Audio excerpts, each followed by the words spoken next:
चलिए बड़ी खबर के साथ बुलेटिन की शुरुआत करते हैं। धनबाद से आपको बड़ी खबर दें। धनबाद में केटीपीएल कर्मचारियों और ग्रामीणों के बीच में जमकर मारपीट देखने को मिली। जमीन अधिग्रहण के विवाद को लेकर बलियापुर थाना इलाके में जबरदस्त झड़प हो गई। पुलिस टीम ने जमीन मालिकों पर लाठियां भी बरसाई हैं। ये पूरा मामला क्या है, क्यों हो रहा है यहां पर जमीन के मुआवजे को लेकर विवाद, इस खास रिपोर्ट में आपको दिखाते हैं।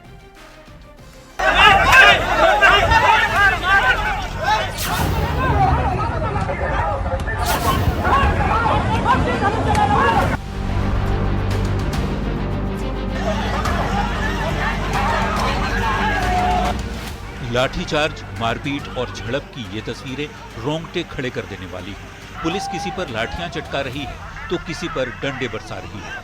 मारो मारो की आवाज चारों ओर गूंज रही है।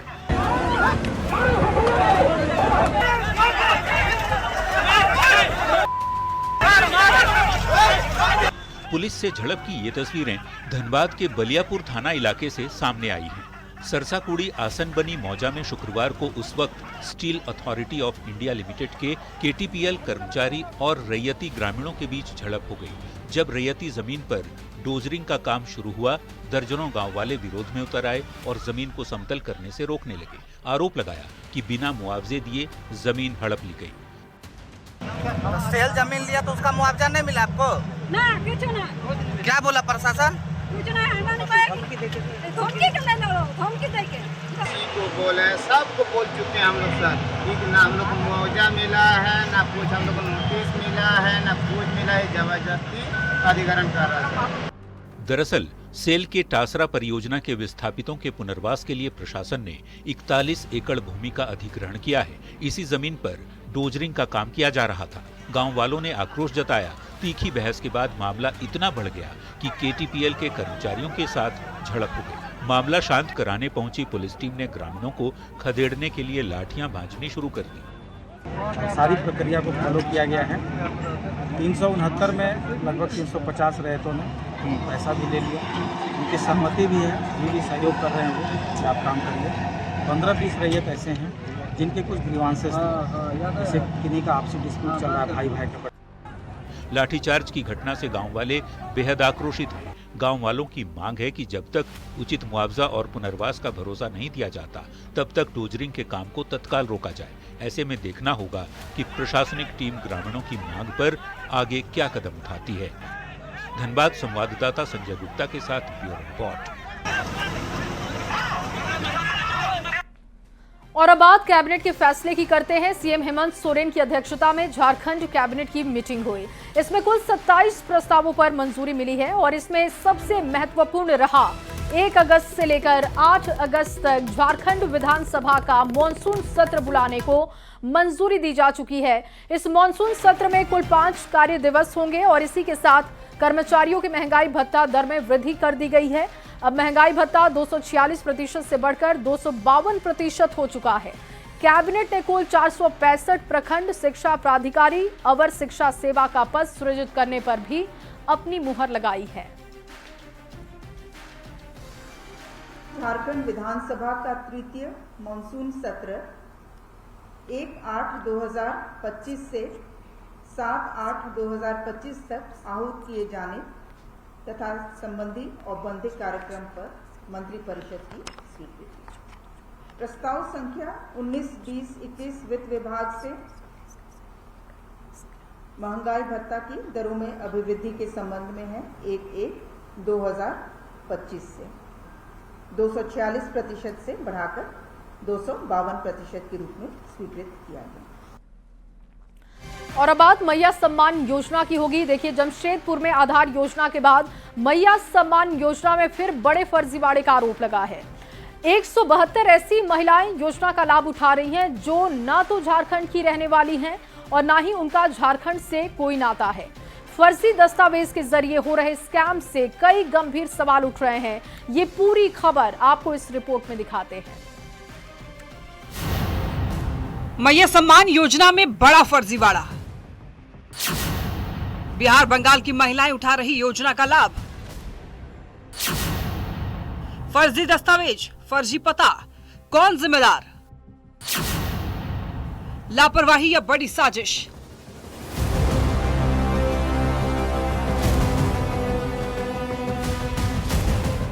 झारखंड सरकार की महत्वाकांक्षी मैया सम्मान योजना में बड़ा फर्जीवाड़ा सामने आया है, जहां ऐसी महिलाओं को भी योजना का लाभ मिल रहा है जो कि ना तो झारखंड के स्थायी निवासी हैं और ना ही झारखंड में रहती हैं। इस फर्जीवाड़े की जब असलियत आप जानेंगे तो आपके भी होश उड़ जाएंगे। ऐसा लग रहा है कि इस फर्जीवाड़े को सुनियोजित तरीके से अंजाम दिया गया है। अभी मैं मौजूद हूँ ग्वालूडी थाना क्षेत्र के अलदपुरी पंचायत में, जहां आप देख सकते हैं कि छोटा छोला गांव जो है वहां समेत कई गांवों की महिलाओं को जो है वो मैया योजना का सम्मान नहीं मिल रहा है। मैया सम्मान योजना में फर्जीवाड़े का उजागर झारखंड के पूर्वी सिंहभूम जिले के एक पंचायत में हुआ। जब इसका खुलासा हुआ तो अधिकारियों के भी होश उड़ गए। दरअसल योजना में फर्जीवाड़ा जमशेदपुर के गलूडी थाना के हेंदलजुड़ी पंचायत में हुआ। 172 मुस्लिम महिलाएं फर्जी दस्तावेज के जरिए योजना का लाभ उठा रही थी। मामले का खुलासा होने के बाद शुरुआती जांच में ये पता चला कि जिस हेंदलजुड़ी पंचायत के छोलागोड़ा गांव के पते पर इन महिलाओं ने फर्जी जन्म प्रमाण पत्र बनवाकर योजना का लाभ उठाया, उस गांव में एक भी मुस्लिम परिवार रहता ही नहीं है। हम लोग का गांव का मतलब हम लोग का मैया योजना नहीं मिल रहा है। हम लोग का एड्रेस में दूसरा मुस्लिम मिल रहा है। फर्जीवाड़े का ये पूरा नेक्सस एक जिले में नहीं बल्कि कई जिलों में चल रहा था। फर्जीवाड़े का खुलासा होने के बाद इसमें जांच के आदेश दिए गए। इस मामले में एदलजुड़ी पंचायत के मुखिया मिर्जा हंसदा ने खुद बताया कि उनकी पंचायत में 8 गांव हैं। सभी गांव में एक भी मुस्लिम परिवार नहीं रहता। मेरा पास भी बहुत आदमी आया था, लेकिन हम तो बोले कि देखिए यहाँ तो मुस्लिम परिवार तो है नहीं, लेकिन कहाँ से आ गया अभी तो हमको पता नहीं है। हालांकि मुखिया ने इस फर्जीवाड़े में पंचायत स्तर पर गड़बड़ी की बात से इनकार कर दिया। पंचायत सचिव ने बताया कि उन्होंने इन सभी महिलाओं के खिलाफ लिखित में शिकायत दर्ज करवाई है। लोगों को पंचायत सचिव की तरफ से एक शिकायत पत्र प्राप्त हुआ है, जिसमें उनके द्वारा बताया गया है कि 172 महिलाओं ने गलत प्रकार से मैया सम्मान योजना की राशि की 2 किस्तें प्राप्त की हैं। उसी के अंतर्गत हम लोगों ने प्राथमिकी दर्ज करके उसके ऊपर अग्रतर कानूनी कार्रवाई करना शुरू कर दिया है। मैया सम्मान योजना में फर्जीवाड़े का खुलासा जरूर हुआ है, लेकिन सवाल अब भी वही है। आखिर कैसे किया गया फर्जीवाड़ा? किसने इन महिलाओं को फर्जी दस्तावेज बनवाया? क्या ये सोची समझी साजिश थी? क्या योजना का लाभ देने से पहले दस्तावेज की जांच नहीं हुई? अगर जांच हुई तो फिर क्या अधिकारी भी इसमें मिले हुए हैं? ऐसे तमाम सवाल हैं जिसके जवाब जांच के बाद ही सामने आएंगे, क्योंकि ये पहला मामला नहीं है जब झारखंड में फर्जी दस्तावेजों के जरिए लोगों को बसाने की बात सामने आई है। पूर्वी सिंहभूम से न्यूज 18 के लिए आशीष तिवारी की रिपोर्ट।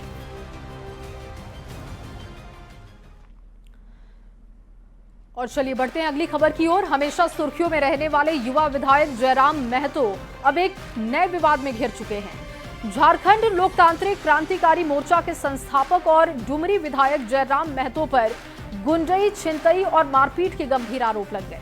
विधायक के बॉडीगार्ड पर भी मारपीट के इल्जाम हैं। क्या है ये पूरा मामला? आरोपी विधायक का पक्ष क्या है? ये सब कुछ आपको इस रिपोर्ट में दिखाएंगे।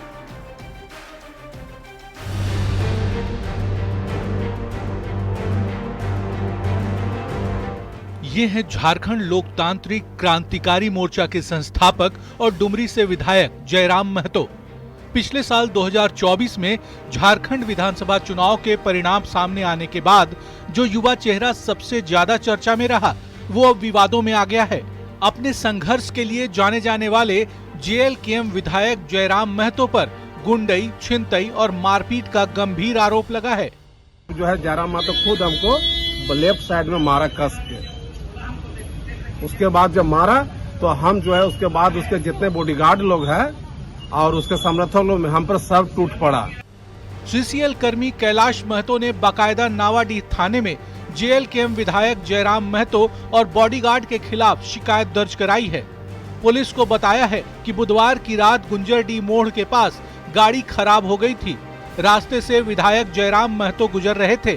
गाड़ी हटाने को लेकर बॉडीगार्ड गाली गलौज करने लगा। इतने में विधायक जयराम महतो गाड़ी से उतरे और कैलाश को थप्पड़ जड़ दिया।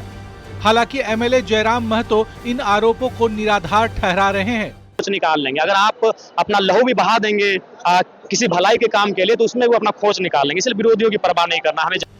विधायक जयराम महतो ने इस घटना को राजनीतिक साजिश बताया है और कहा कि पीड़ित कैलाश महतो बेरमो प्रखंड प्रमुख और बीजेपी मोर्चा की जिलाध्यक्ष गिरिजा देवी के देवर हैं। इस पर झारखंड बीजेपी के कार्यकारी अध्यक्ष रविंद्र राय ने पलटवार किया। विधायक जयराम महतो को आदतन मारपीट करने वाला शख्स बताया और विधानसभा स्पीकर से अनुशासनहीनता को लेकर एक्शन लेने की मांग की। भय पैदा करके अपनी राजनीतिक वजूद का एहसास कराने की कोशिश करते हैं। इसके पहले भी उन्होंने एक दो बार उलझने की कोशिश किया है। भारतीय जनता पार्टी का आरोप है कि जयराम महतो विधायक होने का गलत फायदा उठा रहे हैं। उधर विधायक के बॉडीगार्ड ने कैलाश महतो पर नशे की हालत में वर्दी फाड़ने और मारपीट कर हथियार छीनने का आरोप लगाया है। पुलिस मामला दर्ज कर जांच कर रही है। देखना होगा क्या सच्चाई निकलकर सामने आती है। बोकारो संवाददाता मृत्युंजय कुमार के साथ ब्यूरो रिपोर्ट न्यूज़ 18।